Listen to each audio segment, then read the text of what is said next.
Hello friends, this is Vishali and welcome to our YouTube channel study with coach. जैसा कि हमें पता है कि यूपी पीसीएस 2020 का नोटिफिकेशन रिलीज हो चुका है। इसी को ध्यान में रखते हुए आज हम ये सीरीज स्टार्ट करने जा रहे हैं।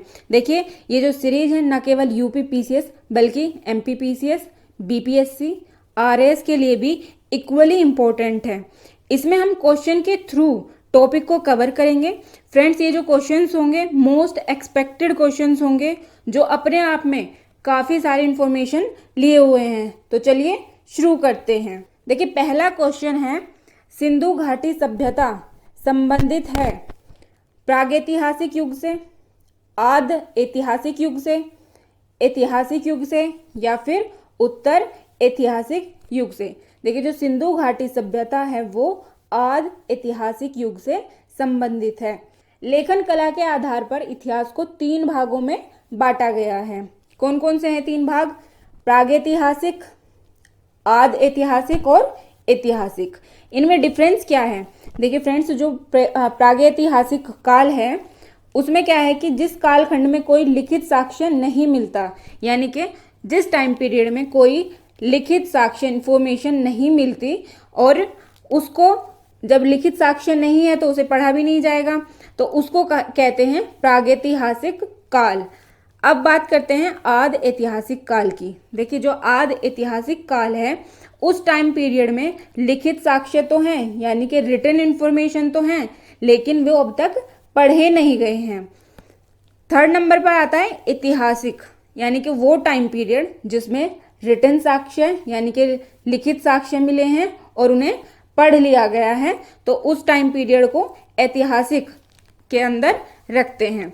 तो अब बताइए, जो सिंधु घाटी सभ्यता है वो किस में आएगी? तो वो आएगी आद्य ऐतिहासिक काल में, क्योंकि सिंधु घाटी में लिपि तो थी, यानी कि लिखित साक्ष्य तो हैं, लेकिन वो अब तक पढ़े नहीं गए हैं। तो इस प्रकार जो सिंधु घाटी सभ्यता है वो आद्य ऐतिहासिक युग से संबंधित है। सिंधु सभ्यता की जानकारी का प्रमुख स्रोत है, क्या है? शिलालेख, पक्की मिट्टी की मोहरों पर अंकित लेख, पुरातात्विक खुदाई या उपयुक्त सभी।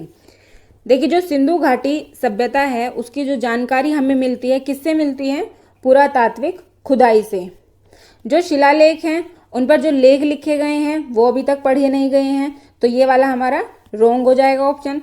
पक्की मिट्टी की मोहरों पर अंकित लेख, जो लेख हैं, जो मोहरों पर अंकित लेख हैं उनको भी पढ़ा नहीं गया है, तो ये भी ऑप्शन जो है गलत हो जाएगा। तो सिर्फ पुरातात्विक खुदाई ही एक ऐसा स्रोत है, ऐसा रिसोर्स है जिससे हमें सिंधु घाटी सभ्यता की जानकारी मिलती है। सिंधु घाटी सभ्यता की जानकारी का प्रमुख स्रोत जो है वो पुरातात्विक खुदाई है। खुदाई से जो प्राप्त अवशेष हैं उनसे पता चलता है कि जो हड़प्पा सभ्यता है वो विशिष्ट लक्षणों वाली थी, क्योंकि जो खुदाई में हमें अवशेष मिलते हैं तो उन्हीं से हमें पता लगा सकते हैं कि हड़प्पा सभ्यता वास्तव में कैसी थी। जो अवशेष हैं उनमें क्या क्या मिलता है? जैसे मृद भांड हो गए। मृद भांड मिट्टी के बर्तनों को कहा जाता है। ये जो मृद भांड शब्द है ये 2 शब्दों से मिलकर बना है, मर्द प्लस भांड, यानी कि मिट्टी के बर्तन। और क्या मिले हैं अवशेषों में? आभूषण, हथियार और औजार। साथ में हमें नगरीय संरचना भी मिलती है। जब हम खुदाई करते हैं तो सब कुछ हमें स्ट्रक्चर पता चलती है कि जो हड़प्पा सभ्यता के नगर थे, जो वहाँ के स्थल थे, तो वहाँ पर कैसी नगरीय संरचना थी, वहाँ किस प्रकार के बर्तन यूज होते थे, आभूषण, हथियार और औजार आदि, ये सब चीज़ें जो हैं अवशेषों में मिलती हैं। इस सभ्यता में जो मृद भांड थे, यानी कि जो बर्तन थे, मिट्टी के बर्तन थे, वो लाल रंग के हैं जिन पर काले रंग से आकृतियाँ बनाई गई हैं। तो ये जो है ये एक अलग इन्फॉर्मेशन है कि जो हड़प्पा सभ्यता में मृद भांड मिलते हैं वो लाल रंग के हैं और उन पर काले रंग से आकृतियाँ बनाई गई हैं। फ्रेंड्स, आप चाहें तो इसका स्क्रीनशॉट भी ले सकते हैं। हड़प्पा निम्नलिखित में से किस सभ्यता से संबंधित है? सुमेरियन सभ्यता, सिंधु घाटी सभ्यता, वैदिक सभ्यता या फिर मेसोपोटामिया सभ्यता। देखिए, जो हड़प्पा है वो सिंधु घाटी सभ्यता से संबंधित है। ऑप्शन नंबर इसका बी सही होगा। देखिए, जो सिंधु घाटी सभ्यता की जानकारी के लिए सबसे पहले हड़प्पा स्थल की खोज हुई थी। जब हम सिंधु घाटी सभ्यता की बात करते हैं तो सबसे पहले हड़प्पा का नाम आता है, क्योंकि हड़प्पा स्थल की खोज सबसे पहले की गई थी। कब की गई थी? तो ये 1921 में की गई थी, दयाराम साहनी के निर्देशन में। जो ये खुदाई हुई थी 1921 में की गई और दयाराम साहनी के निर्देशन में हुई। इसीलिए हड़प्पा, जो सिंधु घाटी सभ्यता है, उसको हड़प्पा सभ्यता भी कहा जाता है।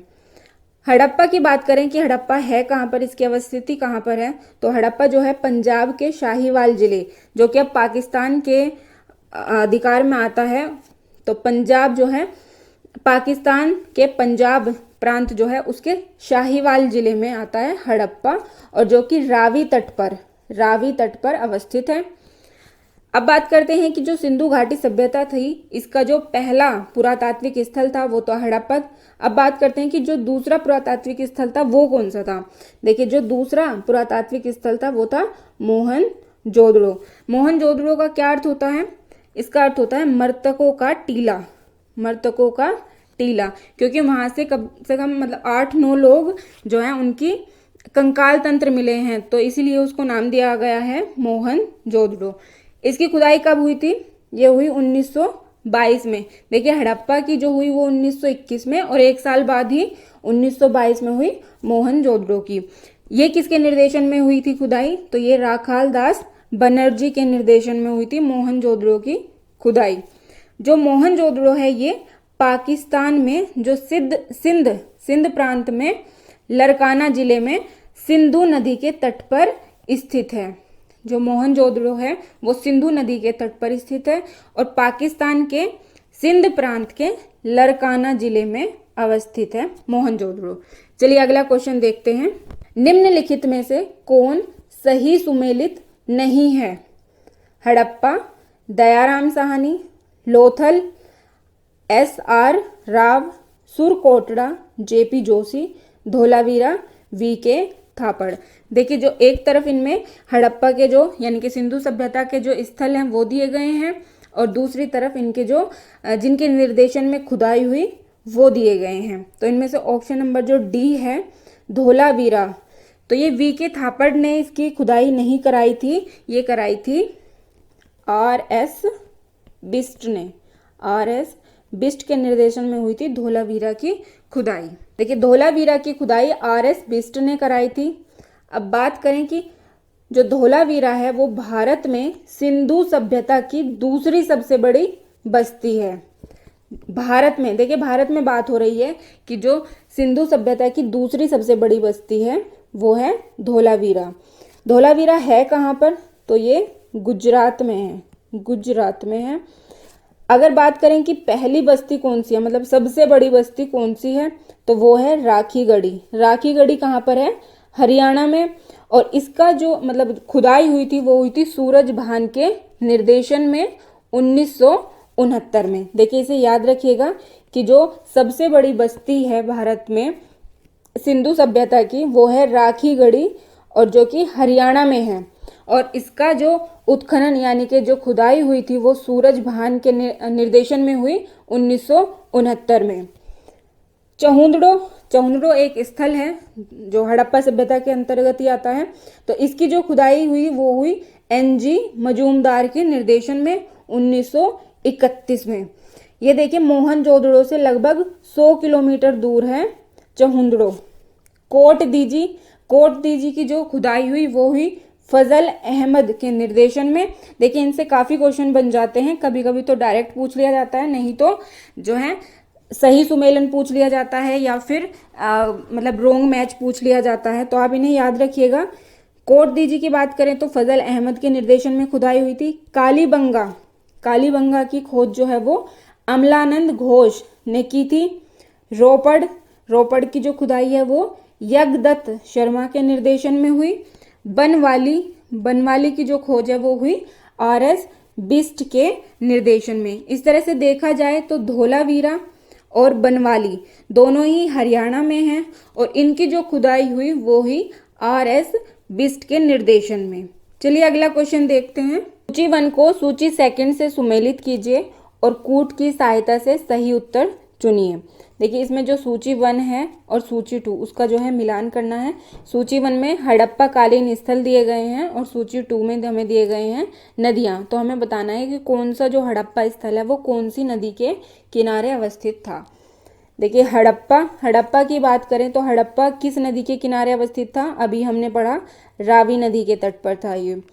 कालीबंगा जो है ये घग्गर नदी के किनारे अवस्थित था। लोथल की बात करें तो लोथल जो था ये भोगवा नदी के किनारे अवस्थित है। रोपड़ सतलज नदी के किनारे अवस्थित है। तो कौन सा हमारा कूट सही होगा? ऑप्शन नंबर ए सही होगा। 3, 2, 1, 4। आइए अब बात करते हैं थोड़ी डिटेल में। देखिए जो हड़प्पा है कहाँ पर है? वो पाकिस्तान में पड़ता है और किस नदी के किनारे अवस्थित है? रावी नदी के किनारे अवस्थित है। कालीबंगा जो है वो राजस्थान में आता है, राजस्थान में, और किस नदी के किनारे अवस्थित है? घग्गर नदी के किनारे अवस्थित है। बात करें लोथल की तो लोथल जो है गुजरात राज्य में आता है और ये भोगवा नदी के तट पर अवस्थित था लोथल। रोपड़ की बात करें तो रोपड़ जो है ये पंजाब में था और सतलज नदी के किनारे बसा हुआ था। अब थोड़े से इंपॉर्टेंट फैक्ट्स देख लेते हैं। देखिए जो मोहनजोदड़ो, चहुंदड़ो और कोटदीजी ये तीनों जो हैं ये पाकिस्तान में आते हैं। मोहनजोदड़ो, चहुंदड़ो और कोटदीजी तीनों पाकिस्तान में आते हैं और सिंधु नदी के तट पर अवस्थित हैं। तीनों के तीनों मोहनजोदड़ो, चहुंदड़ो और कोटदीजी। बनावली जो है वो हरियाणा में आता है और ये सरस्वती वो जो इसकी सहायक नदियाँ थी इनके किनारे अवस्थित था। मांडा जो है ये जम्मू कश्मीर में आता है और ये झेलम नदी के किनारे अवस्थित है। आलमगीरपुर जो है उत्तर प्रदेश में आता है, उत्तर प्रदेश के मेरठ जिले में आता है और ये हिंडन नदी के किनारे अवस्थित था। इस प्रकार फ्रेंड्स हमने देखे जो इम्पोर्टेंट सिटीज़ थी, इम्पोर्टेंट जो नगर थे हड़प्पा सभ्यता के, वो हमने एक तो ये देखा कि किस राज्य में है या फिर किस प्रांत में है। साथ में हमने ये भी देखा कि किस नदी के तट पर अवस्थित हैं। तो इनसे भी क्वेश्चन काफ़ी बार पूछा गया है यूपी पीसीएस में, बीपीएससी में भी और एमपी पीसीएस में भी और राजस्थान में भी, कि कौन सा हड़प्पा स्थल किस नदी के किनारे अवस्थित है। और साथ में ये भी पूछ लिया जाता है कि कौन सा जो हड़प्पा स्थल है या फिर जो नगर है वो किस प्रांत में है, मतलब राज्य का नाम पूछ लिया जाता है अगर भारत में है तो, या फिर अगर पाकिस्तान में है तो देश का नाम पूछ लिया जाता है।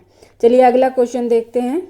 वह हड़प्पीय नगर जिसका प्रतिनिधित्व लोथल के पुरातत्व स्थल करता है किस नदी पर स्थित था?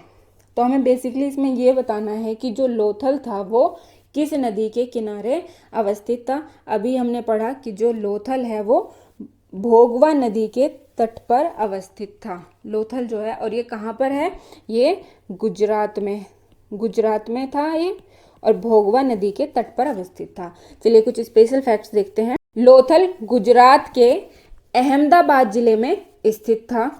यह सिंधु सभ्यता का एकमात्र ऐसा स्थल था जहां से बंदरगाह यानी कि पत्तन, जिसे इंग्लिश में पोर्ट कहा जाता है, के साक्ष्य मिले हैं। देखिए काफ़ी इंपॉर्टेंट हो जाता है। एक तो हम इतनी बड़ी सभ्यता की बात कर रहे हैं और साथ में जो भारत की सबसे प्राचीन सभ्यता की बात कर रहे हैं, और उसमें भी मतलब ऐसा फैक्ट आ जाए जो केवल एक ही हमें स्थल से मिलता है, तो वो उसकी जो है इम्पोर्टेंस काफ़ी हो जाती है। और उसकी इम्पोर्टेंस इस बात से भी पता चलती है कि उस फैक्ट से रिलेटेड कितने क्वेश्चन पूछे गए हैं। देखिए हर एक एग्जाम में कहूँ तो किसी ना किसी ईयर में ये वाला क्वेश्चन फंस जाता है कि जो लोथल है वो किस राज्य में है, किस नदी के तट पर है, या फिर सिंधु घाटी जो सभ्यता थी उसका एकमात्र पत्तन कौन सा था, पत्तन यानी कि बंदरगाह, पोर्ट कौन सा था, तो वो था लोथल। ये देखिए मोस्ट इम्पोर्टेंट फैक्ट है, आप इसे प्लीज़ याद रखिएगा। लोथल से गोदीबाड़ा यानी कि डॉकयार्ड मिला है, जहाँ पर जो नावें होती होंगी या फिर जहाज जो थे वो आकर खड़े होते थे, जहाँ पर फिर उनमें माल भरा जाता था, उसको डॉकयार्ड कहा जाता है। तो यहाँ से गोदीबाड़ा मिला है। और क्या मिला है? हाथी दांत का पैमाना मिला है और युगल समाधिकरण क्या होता है कि जब दो व्यक्तियों को एक साथ मरने के बाद दफना दिया जाता है तो उसे युगल मतलब डबल, समाधिकरण यानी कि उनकी समाधि जो है लगाई गई वो। तो युगल समाधिकरण के साक्ष्य भी मिले हैं। साथ ही यहाँ से सबसे अधिक अब तक तीन युगल समाधिकरण यहाँ से प्राप्त हो चुके हैं। इसके अलावा लोथल से क्या मिला है, यहाँ से जो सील प्राप्त हुई हैं उनके द्वारा पता चलता है कि जो सिंधु सभ्यता थी उसका आंतरिक और बाह्य व्यापार कैसा था, उसके बारे में हमें जानकारी मिलती है। एक तो बाह्य किस देश के साथ था या फिर किस सभ्यता के साथ था, और आंतरिक यानी कि किस देश के मतलब किस राज्य के साथ था या फिर किस नगर के साथ था, इसकी जानकारी हमें मिलती है। देखिए अगला क्वेश्चन है, सूची 1 को सूची 2 से सुमेलित कीजिए और कूट की सहायता से सही उत्तर चुनिए। अगेन ये भी एक मैचिंग का क्वेश्चन है। एक तरफ जो है प्राचीन स्थल दिए गए हैं जो हड़प्पा सभ्यता से रिलेटेड हैं, और दूसरी तरफ इनके नदी नहीं है, ये यहाँ से जो इनके साक्ष्य प्राप्त हुए हैं साक्ष्य वो हैं लोथल। अगर लोथल की बात करें, अभी हमने पढ़ा कि लोथल से क्या मिला है, गोदीबाड़ा यानी कि डॉकयार्ड मिला है। कालीबंगा से हमें प्राप्त हुआ है जोता हुआ खेत मिला है। धोलावीरा की बात करें तो धोलावीरा से हड़प्पन लिपि के बड़े आकार के 10 चिन्हों वाला एक शिलालेख मिला है, लेकिन वो शिलालेख जो है अभी तक पढ़ा नहीं गया है। जो हड़प्पा सभ्यता की लिपि है वो अभी तक पढ़ी नहीं गई है, तो इस प्रकार मतलब हम ये नहीं कह सकते कि उस पर लिखा क्या है, लेकिन वो 10 चित्रों वाला है, यानी कि उसमें 10 इमेजेस या फिर सिंबल्स बनाए गए हैं। वो मिला है हमें धोलावीरा से। बनावली से क्या मिला है, बनावली से मिला है जो पक्की मिट्टी होती है उसकी बनी हुई हल की आकृति, यानी कि जिससे खेत जोतते हैं वो हल, उसकी आकृति मिली है पक्की मिट्टी से बनाई हुई बनावली से। तो इस प्रकार सही आंसर हमारा कौन सा हो जाएगा, बी जो है हमारा 2143 सही ऑप्शन होगा। चलिए इसके कुछ स्पेशल फैक्ट देखते हैं। धोलावीरा की बात करें, देखिए जो धोलावीरा है कहाँ पर है, ये गुजरात में है, गुजरात में है, और ये 3 भागों में विभाजित था। देखिए जो हड़प्पा सभ्यता के और दूसरे नगर थे धोलावीरा को छोड़कर, चाहे वो कालीबंगा हो, हड़प्पा हो, मोहनजोदड़ो हो या फिर कोई सा भी लोथल हो इनफैक्ट, तो वो सब 2 भागों में विभाजित थे। एक जो था कि जहाँ पर सामान्य लोग रहते थे, और जो दूसरा पार्ट था वहाँ पर रियायती मतलब जो रिहायशी लोग थे वो रहते थे। तो जो धोलावीरा था ये 3 भागों में विभाजित था। एक तो स्पेशल फैक्ट ये है। साथ में यहाँ से धोलावीरा से उन्नत जल प्रबंधन के साक्ष्य प्राप्त हुए हैं, यानी कि जो इनका जल प्रबंधन की जो व्यवस्था थी वो काफ़ी अच्छी थी। ये लोग क्या था कि एक डैम बनाकर, बांध बनाकर पानी को जलाशय में एकत्र कर लेते थे और उसका यूज़ करते थे। देखिए उस टाइम में भी इतनी टेक्निक थी कि मतलब ये लोग जो है बांध भी बनाना जानते थे, साथ में ये पानी का यूज़ भी जानते थे, मतलब कि पानी को जो है वो जलाशय में एकत्र किया जा सकता है। इसके अलावा जो कालीबंगा है, कालीबंगा कहाँ पर है, ये राजस्थान में है, राजस्थान में है। अगर कालीबंगा के अर्थ की बात की जाए कि कालीबंगा का अर्थ क्या होता है, तो कालीबंगा का अर्थ होता है काले रंग की चूड़ियाँ, काले रंग की चूड़ियाँ। यहाँ से मन पट्टिका पर उत्कीर्ण सींग युक्त देवता की कृति मिली है, यहाँ से एक सींग युक्त देवता की कृति मिली है, और जिसकी दूसरी तरफ क्या है, जो मन पट्टिका है, एक तरफ तो जो है ये देवता हैं, दूसरी तरफ क्या है, बकरी। एक जो इंसान है वो बकरी को लेकर जा रहा है, तो इससे ये फैक्ट निकाला जा रहा है कि हो सकता है कि जो वो व्यक्ति है वो बकरी को बलि के लिए लेकर जा रहा हो। ऐसा सिर्फ अनुमान है, ऐसा कहीं पर साक्ष्य नहीं मिलता कि हाँ वो सही है। विशाल स्नानागार किस पुरातत्व स्थल से पाया गया था, यानी कि जो विशाल स्नानागार है जिसे ग्रेट बाथ भी कहते हैं वो किस स्थल से पाया गया था, रोपड़, हड़प्पा, मोहनजोदड़ो या फिर कालीबंगा। देखिए जो ग्रेट बाथ है यानी कि विशाल स्नानागार है वो मिला है मोहनजोदड़ो से। ऑप्शन नंबर इसमें सी सही है। आइए इसके स्पेशल फैक्ट देखते हैं। विशाल जो स्नानागार है वो संभवतः बड़े अनुष्ठानों पर प्रयोग किया जाता होगा, यानी कि जब कोई धार्मिक अनुष्ठान होता होगा या फिर उनका कोई त्योहार होते होंगे तब इस स्नानागार का यूज़ किया जाता होगा, ऐसा सिर्फ अनुमान है। जो ये स्नानागार है इसकी जो लंबाई है, लंबाई जो है इसकी मापी गई है उत्तर से दक्षिण की ओर, तो ये 55 मीटर जो है लंबा है। अगर चौड़ाई की बात की जाए, देखिए जो चौड़ाई है वो पूर्व से पश्चिम की दिशा में मापी गई है और ये है 33 मीटर। देखा जाए तो इसकी लंबाई है 55 मीटर और जो चौड़ाई है वो है 33 मीटर, जो विशाल स्नानागार है। इसके मध्य में एक स्नान कुंड है, जो मेन स्नान कुंड है जहाँ पर लोग नहाते होंगे, वो है मध्य में, इसके मिड में है। तो उसकी जो लंबाई है वो है 11.8 मीटर, चौड़ाई है 7.04 मीटर, गहराई है 2.43 मीटर, 2.43 मीटर इसकी गहराई है, जो मेन स्नान कुंड है। इसके अतिरिक्त मोहनजोदड़ो से और क्या मिला है?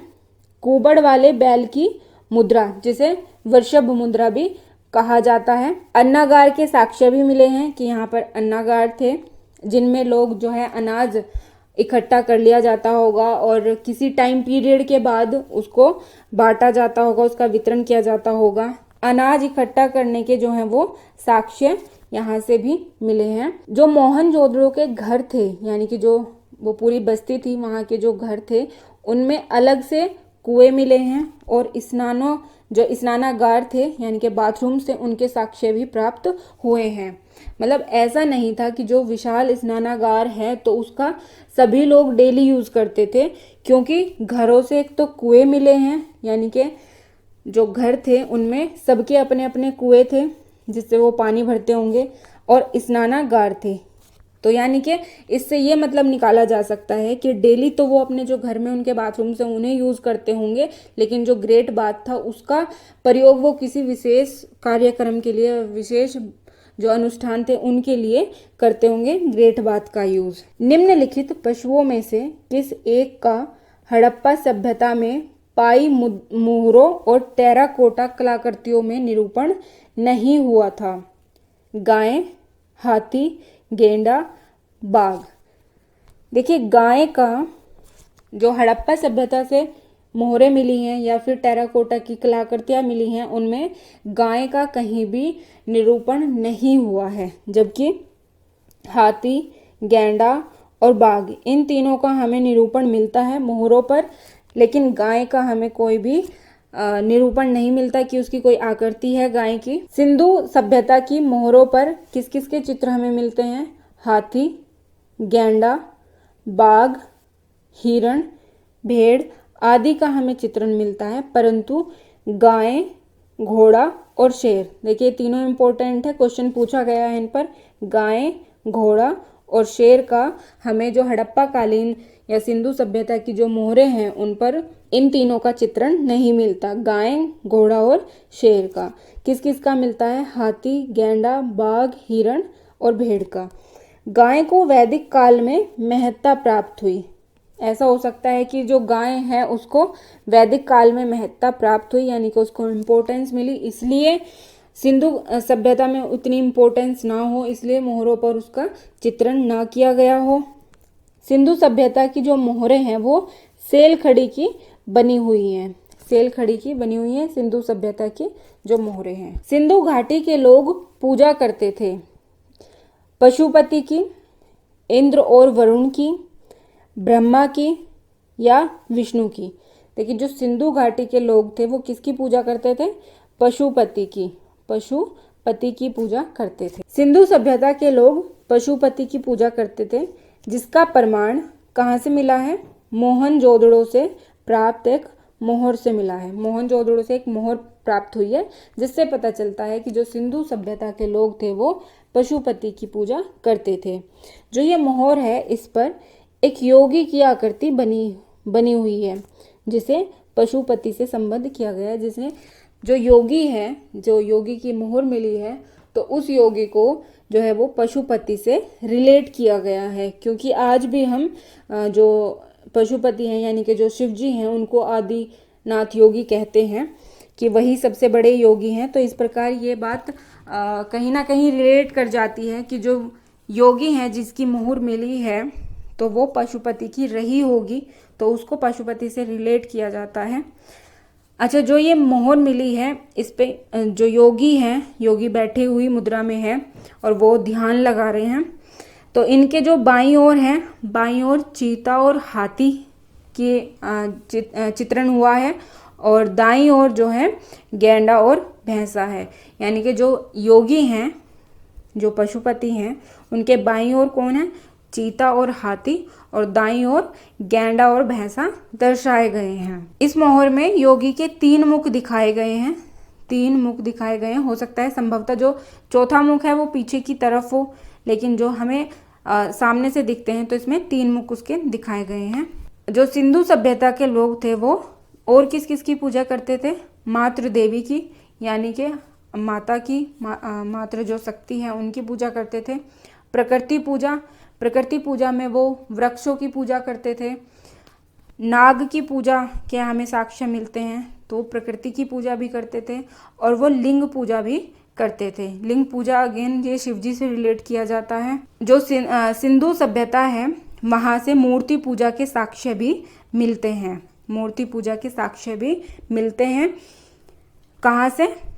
सिंधु घाटी सभ्यता से। सिंधु घाटी सभ्यता जानी जाती है अपने नगर नियोजन के लिए, मोहनजोदड़ो और हड़प्पा के लिए, अपने कृषि संबंधी कार्य के लिए, या फिर अपने उद्योगों के लिए।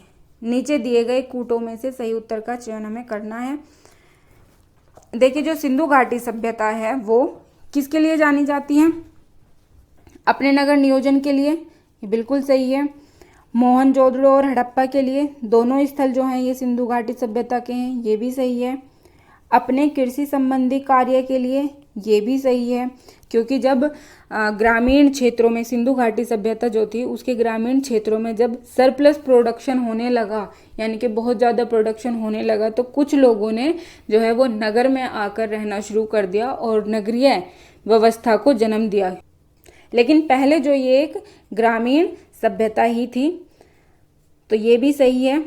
अपने उद्योगों के लिए बिल्कुल सही है, क्योंकि हमें सिंधु घाटी सभ्यता के जो स्थल हैं, उनके जो शहर हैं, उनसे हमें उद्योगों की भी जानकारी प्राप्त होती है। इस प्रकार से ऑप्शन नंबर डी सही होगा, उपयुक्त सभी। तो जो सिंधु घाटी सभ्यता है अपने नगर नियोजन के लिए भी जानी जाती है, मोहनजोदड़ो और हड़प्पा के लिए भी जानी जाती है, कृषि संबंधी कार्य के लिए भी जानी जाती है, और साथ ही अपने उद्योगों के लिए भी जानी जाती है। जो सिंधु घाटी सभ्यता में नगर और कस्बे एक निश्चित योजना के अनुसार बनाए जाते थे, जिसे नगर नियोजन कहा गया। जिस व्यवस्था को नगर नियोजन कहा गया। नगर नियोजन का मतलब क्या होता है कि जो नगर हैं या कस्बे हैं, घर हैं नगरों में, तो वो एक निश्चित योजना के अनुसार बनाए जाते होंगे। नगरों की प्रमुख विशेषता थी, क्या क्या विशेषताएं थी? पक्की ईंटों का प्रयोग, एक तो जल निकासी व्यवस्था, जो घरों में पानी यूज होता है उसकी निकासी कैसे हो, ड्रेनेज सिस्टम क्या था, वो व्यवस्था हमें यहाँ से प्राप्त होती है। सड़कों में ग्रिड पद्धति, देखिए जो हड़प्पा सभ्यता में सड़क बनी हुई थी वो 90 डिग्री के एंगल पर बनी हुई थी, 90 डिग्री के एंगल पर काटती थी एक दूसरे को, तो इसको क्या बोलते हैं? ग्रिड पद्धति बोलते हैं। तो जो सड़कों में भी ग्रिड पद्धति का प्रयोग किया गया था। तो ये कुछ हैं जो सिंधु घाटी सभ्यता की कुछ विशेषताएं हैं। साथ में जो जल निकासी व्यवस्था थी, जो नालियाँ बनी हुई थी जल निकासी के लिए, वो भी ढकी हुई थी ताकि कोई मच्छर वगैरह ना हो, गंदगी ना फैले, तो वो भी ढकी हुई होती थी, जैसा कि आज भी हम शहरों में प्रयोग करते हैं। कालीबंगा से कृषि संबंधी जो हैं वो साक्ष्य प्राप्त हुए हैं, वहाँ से एक जुता हुआ खेत मिला है। लोथल से उद्योग संबंधी साक्ष्य भी प्राप्त हुए हैं। तो इस प्रकार जो ये सभी विशेषताएं थी ये सिंधु घाटी सभ्यता में विद्यमान थी। इस प्रकार हमारा ऑप्शन नंबर डी सही होगा। सिंधु घाटी सभ्यता के बारे में निम्न में से कौन सा कथन असत्य है? देखिए हमें इसमें गलत बताना है कि कौन सा है। नगरों में नालियों की सुदृढ़ व्यवस्था थी, ये तो सही है। व्यापार और वाणिज्य उन्नत दशा में था, ये भी सही है, क्योंकि कोई भी इकोनॉमी या फिर कोई भी सभ्यता तभी अपने किसी प्रोडक्ट का निर्यात कर सकती है जब उसके पास वो सरप्लस में हो। और हमें लोथल से मिले डॉकयार्ड से पता चलता है, जो साक्ष्य थे, सील थी जो, उनसे हमें मोहरों से पता चलता है कि हम मतलब जो सिंधु घाटी सभ्यता के लोग थे वो बाहर के देशों में, जो बाहर सभ्यता थी, मेसोपोटामिया की सभ्यता थी, वहाँ भी अपना निर्यात करते थे अपना सामान। तो ऑब्वियसली जो सिंधु घाटी सभ्यता में व्यापार और वाणिज्य उन्नत दशा में रहा होगा। मातृ देवी की उपासना की जाती थी, ये भी सही है। लोग लोहे से परिचित थे, देखिए ये गलत है, क्योंकि जो सिंधु घाटी सभ्यता के लोग थे वो लोहे से परिचित नहीं थे। ऑप्शन नंबर इसमें डी जो है ये असत्य है। सिंधु सभ्यता जो है वो कांस्य युगीन सभ्यता थी, कांस्य युगीन सभ्यता थी। यहाँ के जो लोग थे वो लोहे से परिचित नहीं थे। लोहे का ज्ञान जो है वो वैदिक काल में लगभग 1000 ईसा पूर्व में हुआ था, तो इसलिए ये तो काफ़ी पहले जो सभ्यता थी सिंधु घाटी सभ्यता वैदिक सभ्यता से काफ़ी पहले थी, तो यहाँ पर लोहे का ज्ञान नहीं था। लोहे का ज्ञान कब हुआ? 1000 ईसा पूर्व के आसपास जो है लोहे का ज्ञान प्राप्त हुआ। तांबा मानव द्वारा सबसे पहले प्रयोग में लाई गई धातु थी, तांबा। सिंधु वासियों को चांदी की जानकारी भी थी। चांदी की उपलब्धता के सबसे पुराने साक्ष्य सिंधु घाटी सभ्यता से ही मिले हैं। जो सिंधु घाटी सभ्यता के लोग थे वो राजस्थान के खाने हैं जावर और अजमेर। जावर और अजमेर खानों से चांदी प्राप्त करते थे, साथ में ये निर्यात भी करते थे। किसे? अफगानिस्तान को और ईरान को ये जो है चांदी निर्यात भी करते थे। लेकिन इनको लोहे का ज्ञान तब तक नहीं था और ये सभ्यता भी कांस्य युगीन सभ्यता थी, तो इसमें सिर्फ कांस्य का ही जो है ज्ञान प्राप्त था, तांबे और कांसे का, लोहे का इसमें ज्ञान प्राप्त नहीं था। जबकि इनको सोने का भी ज्ञान प्राप्त था। सिंधु घाटी के जो लोग थे इनको स्वर्ण मतलब सोने का भी था, चांदी का भी था, तांबे का था, लोहे का इनको ज्ञान नहीं था। हड़प्पा कालीन स्थलों में अभी तक किस धातु की प्राप्ति नहीं हुई है? तांबा, सोना, चांदी या फिर लोहा। देखिए लोहे की अब तक प्राप्ति नहीं हुई है, जबकि तांबा, सोना और चांदी ये तीनों धातु हड़प्पा कालीन स्थलों में मिल चुके हैं, लेकिन लोहे की अभी तक कोई प्राप्ति नहीं हुई है। ऑप्शन नंबर इसमें डी गलत हो जाएगा। वस्त्रों के लिए कपास की खेती का आरंभ सबसे पहले किया गया मिस्र में, मेसोपोटामिया में, मध्य अमेरिका में या फिर भारत में। देखिए वस्त्रों के लिए कपास की खेती का सबसे पहले आरंभ किया गया भारत में। ऑप्शन नंबर इसका डी सही है। भारत के बाद मिस्र में, दूसरे नंबर पर जो है मिस्र आता है, लेकिन पहले नंबर पर भारत आता है। 1932 में मोहनजोदड़ो से कपास के सूत की प्राप्ति हुई थी। देखिए जो सबसे पहला साक्ष्य मिलता है तो वो मिलता है मोहनजोदड़ो से कि यहाँ पर कपास से सूत बनाया जाता होगा, मतलब सूती वस्त्र बनाए जाते होंगे। 1932 में प्राप्त हुई ये जानकारी, क्योंकि 1932 में ही मोहनजोदड़ो की खुदाई हुई थी राखलदास बनर्जी के निर्देशन में। फिर पता चलता है कि यहाँ पर कपास का प्रोडक्शन किया जाता होगा, कि यहाँ पर जो कपास थी उसका एग्रीकल्चर किया जाता होगा, फिर जो सूत है वो बनाया जाता होगा। साथ में भारत से जो कपास है वो निर्यात भी की जाती थी। कहाँ? यूनान को जो है वो निर्यात की जाती थी। यूनानी लोग जो हैं कपास को क्या कहते थे? सिंडन कहते थे कपास को।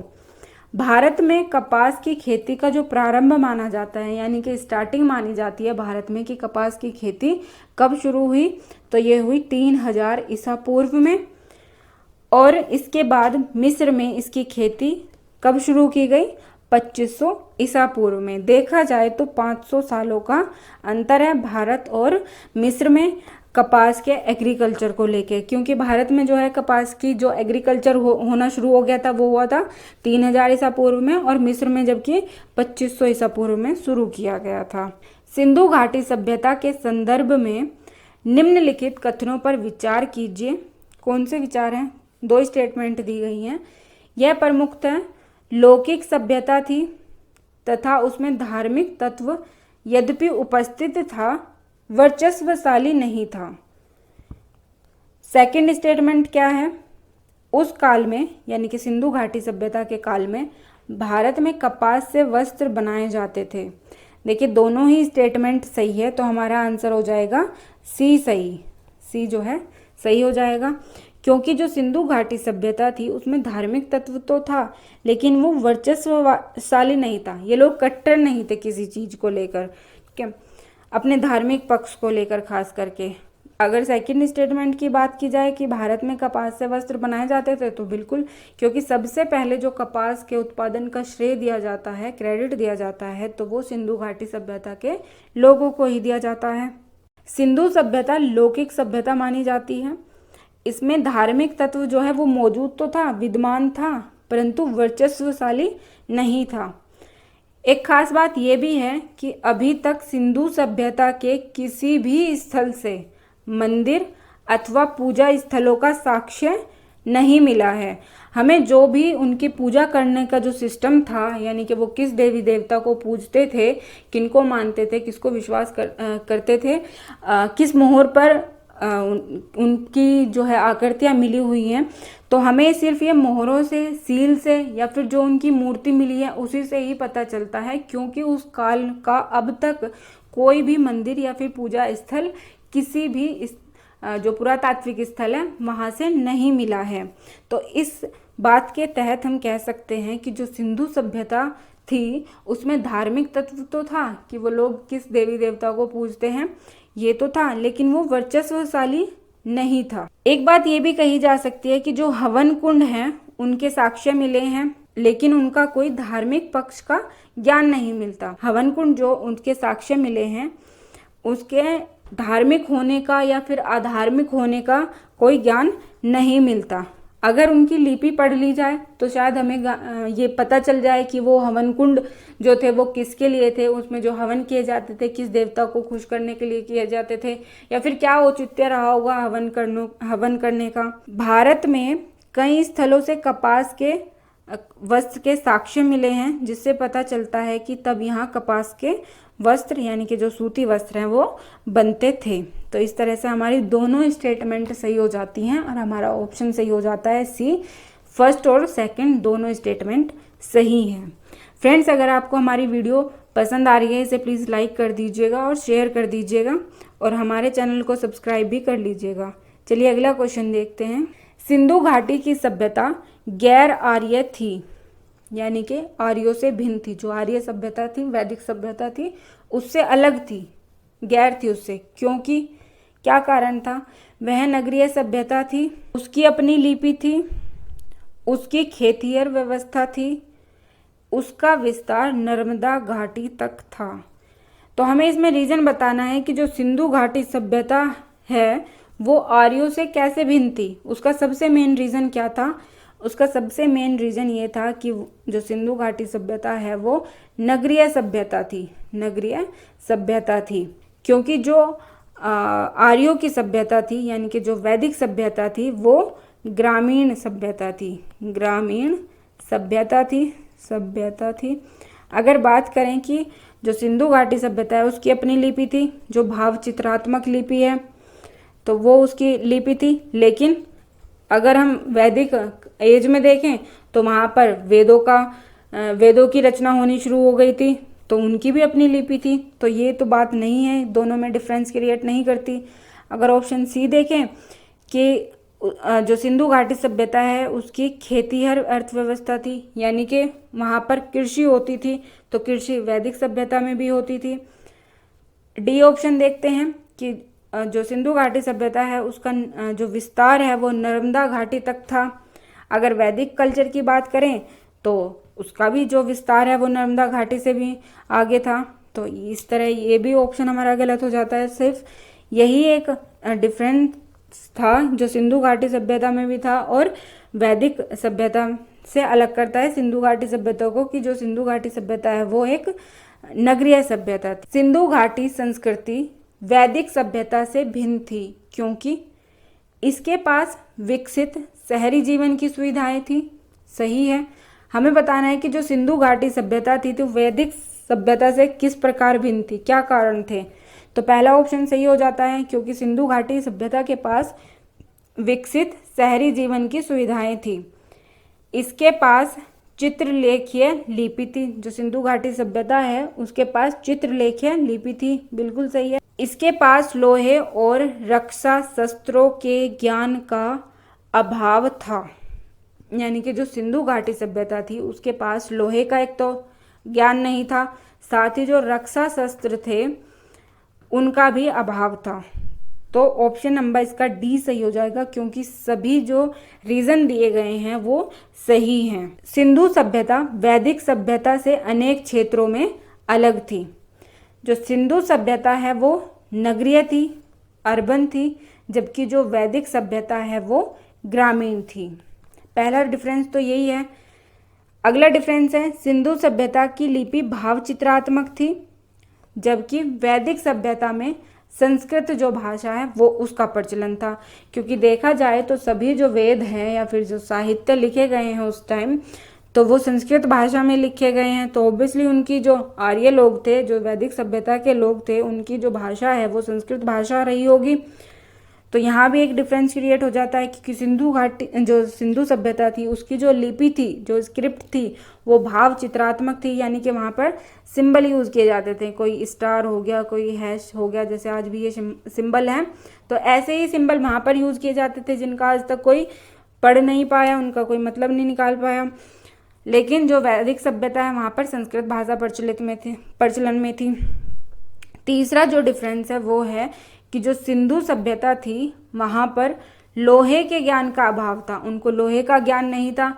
जो लोहे का ज्ञान हुआ है वो हुआ है 1000 BC, यानी कि ईसा पूर्व में, यानी कि उत्तर वैदिक काल की जब स्टार्टिंग हुई तब जो है लोहे का ज्ञान प्राप्त हुआ। जो वैदिक सभ्यता के लोग थे वो लोहे से भी परिचित थे और रक्षा शस्त्रों से भी के ज्ञान से भी युक्त थे, यानी कि उनको जानकारी थी लोहे की भी, और साथ ही रक्षा जो शस्त्र हैं, जो सिक्योरिटी टूल्स होते होंगे, हथियार होते होंगे उनके, उनसे उनका ज्ञान था आर्य लोगों को। लेकिन सिंधु सभ्यता में ना तो लोहे का ज्ञान था और ना ही रक्षा शस्त्रों का ज्ञान था। सो फ्रेंड्स, इस वीडियो में इतना ही। अगर आपको हमारी ये वीडियो पसंद आई है, इसे प्लीज़ लाइक कीजिए, शेयर कीजिए और हमारे चैनल को सब्सक्राइब करके बेल आइकन का बटन ज़रूर दबा दें, ताकि हम जो भी वीडियो अपलोड करें वो आपको सबसे पहले मिले। फ्रेंड्स, आपने देखा भी होगा कि हमने इस वीडियो में सबसे अच्छे या फिर कह लीजिए मोस्ट एक्सपेक्टेड जो क्वेश्चंस हैं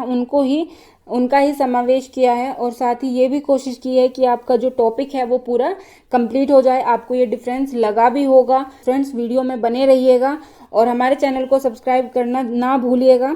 थैंक यू सो मच।